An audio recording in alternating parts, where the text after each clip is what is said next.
Dan sangat-sangat gawat, saya setuju dengan tindakan tegas dari Pak Presiden Prabowo Subianto bahwa Pak Presiden akan menindak segala bentuk pidana korupsi ataupun suap menyuap seperti halnya yang memang kasus yang baru saja terjadi terkait Sekjen PDI Perjuangan Hasto Kristianto yang sebagaimana kita ketahui bahwa yang bersangkutan sudah ditetapkan menjadi tersangka.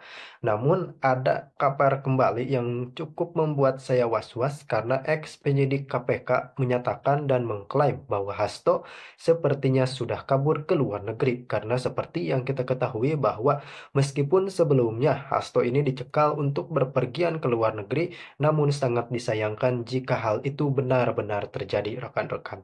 Dan yang terbaru Pak Presiden Prabowo Subianto telah dan akan menetapkan sebuah hukuman yang cukup berat untuk para pelaku tindak pidana korupsi atau kasus suap menyuap. Bagaimana kelanjutan informasi ini? Langsung kita simak. Politisasi. Tuduhan seperti itu hanyalah pengalihan isu yang kerap digunakan PDIP untuk menutupi boroknya. Hukum bekerja berdasarkan fakta, bukan opini atau permainan politik. Jika Hasto merasa langkah ini tidak sah, ia memiliki hak untuk menggugat melalui pra-peradilan. Tetapi mari jujur, bukti yang dipegang KPK tidak main-main. PDIP sebagai institusi juga tidak bisa cuci tangan. Posisi Hasto sebagai sekjen jelas menunjukkan bahwa kasus ini bukan kerja individu semata. Ada dugaan kuat bahwa partai memiliki andil dalam skema ini, entah dalam bentuk pendanaan, dukungan logistik, atau perlindungan politik. Ini menjadi tugas KPK untuk mengusut tuntas hingga ke akar-akarnya. Tidak hanya Hasto, siapapun yang terlibat, termasuk elit partai, harus diseret ke meja hukum. KPK harus menjadikan kasus ini sebagai momentum untuk menunjukkan bahwa tidak ada yang kebal hukum, termasuk partai penguasa sekalipun. Masalah ini tidak bisa dibandingkan dengan kasus besar lainnya hanya karena kerugian finansialnya mungkin terlihat kecil. Justru, kasus seperti ini mencerminkan akar korupsi yang telah menggerogoti sistem demokrasi kita. Jual beli jabatan, pengkhianatan amanah rakyat, dan penghancuran integritas lembaga negara seperti KPU. Hasto dan PDIP layak ditangkap. Tidak ada lagi alasan untuk menunda. Jika KPK serius dalam pemberantasan korupsi, mereka harus bekerja dengan independensi penuh tanpa takut tekanan politik. Tidak boleh ada negosiasi hukum atas nama stabilitas politik atau alasan sejenisnya. Hasto adalah simbol dari masalah besar di negara ini. Pengaruh politik yang digunakan untuk merusak tatanan hukum dan demokrasi. KPK juga harus memanfaatkan kasus ini untuk menekan partai-partai lain yang bermain di wilayah abu-abu hukum. Kasus Hasto bukanlah akhir. Ini baru permulaan. Rakyat menunggu gebrakan lebih besar dari KPK untuk menyeret elit-elit politik lain yang telah lama mempermainkan hukum demi kepentingan pribadi atau kelompoknya. Kita butuh KPK yang berani, yang tidak takut melawan kekuatan politik manapun. Hasto dan PDIP adalah ujian penting. Jika KPK berhasil menuntaskan kasus ini, itu akan menjadi pesan kuat bahwa hukum adalah panglima dan tidak ada seorang pun, termasuk pejabat tinggi partai politik, yang bisa lolos dari jeratan hukum. Setelah KPK mengumumkan Hasto Kristianto sebagai tersangka, kita memasuki babak baru dalam drama panjang politik dan hukum di Indonesia. Nama besar Partai Demokrasi Indonesia Perjuangan kini kembali menjadi sorotan, tetapi bukan karena prestasi. Kali ini, cerita lama terulang. Uang, kekuasaan, dan permainan kotor. Bedanya, kali ini bukan hanya tentang Harun Masiku yang menghilang bak di telan bumi. Ini soal struktur partai yang dengan segala pengaruhnya terlihat melindungi korupsi di balik tabir kekuasaan. Mari kita jernihkan persoalan ini. Ketika KPK menetapkan seseorang sebagai tersangka, itu bukan langkah iseng. Mereka tidak mengocok dadu untuk memutuskan siapa yang akan dipanggil berikutnya. Prosesnya jelas. Bukti dikumpulkan, fakta dianalisis, dan hukum ditegakkan. Dalam kasus ini, dua alat bukti telah cukup untuk mengaitkan Hasto bukan hanya sebagai pelaku pasif, tetapi sebagai otak di balik pelarian Harun Masiku. Sebagai sekjen PDIP, Hasto tidak mungkin bertindak tanpa koordinasi, apalagi mengelola dana yang diduga digunakan untuk menyuap pejabat KPU. Namun, apa yang terjadi? Bukannya introspeksi, narasi kriminalisasi langsung dilempar ke publik. Ironisnya, Partai Demokrasi Indonesia Perjuangan yang dulu lantang mendukung pemberantasan korupsi kini sibuk bermain drama politik.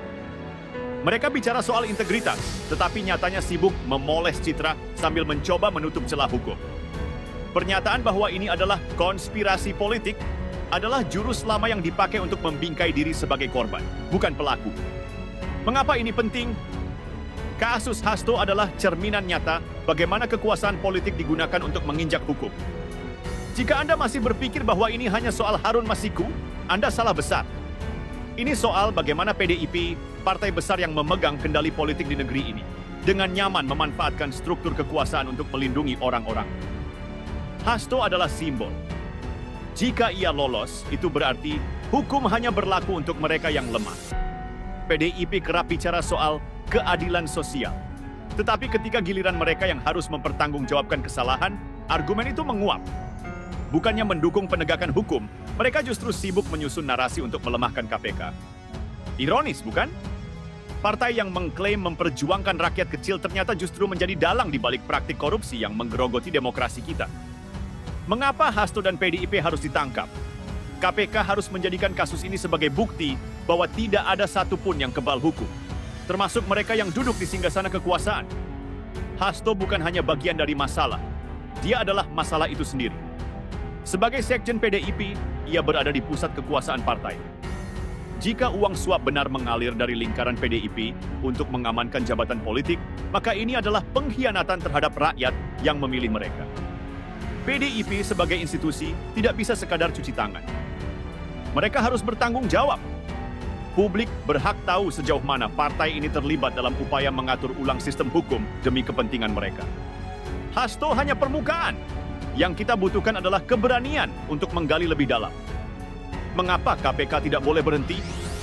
Kasus Hasto harus menjadi titik awal, bukan akhir. Ini adalah kesempatan emas bagi KPK untuk membuktikan bahwa mereka masih independen, bahwa mereka tidak tunduk pada tekanan politik.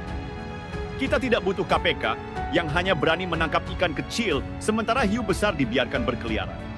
Hasto adalah awal dari sebuah rantai panjang kasus korupsi yang melibatkan elit-elit politik lainnya. Rakyat butuh kepastian bahwa hukum tidak tunduk pada partai penguasa. Jika KPK gagal, maka harapan kita untuk memiliki sistem hukum yang adil akan semakin memudar.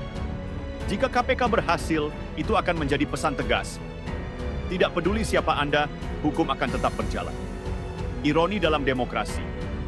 Kita lucunya, kita hidup di negara yang bangga menyebut dirinya demokratis.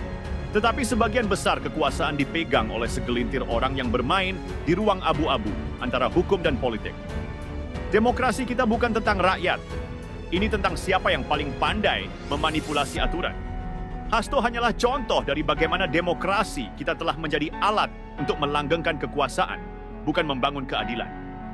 Sebagai penutup, mari kita tinggalkan sentimen politik sejenak dan fokus pada inti masalah, korupsi. Hasto dan PDIP tidak hanya melukai hukum, tapi juga kepercayaan rakyat. Jika KPK benar-benar ingin menjadi garda terdepan dalam pemberantasan korupsi, mereka tidak boleh gentar. Tangkap Hasto, bongkar jaringan di belakangnya, dan buktikan bahwa hukum di negeri ini masih ada untuk semua, bukan hanya untuk mereka yang kalah dalam permainan politik. Hasto bukan hanya harus diadili,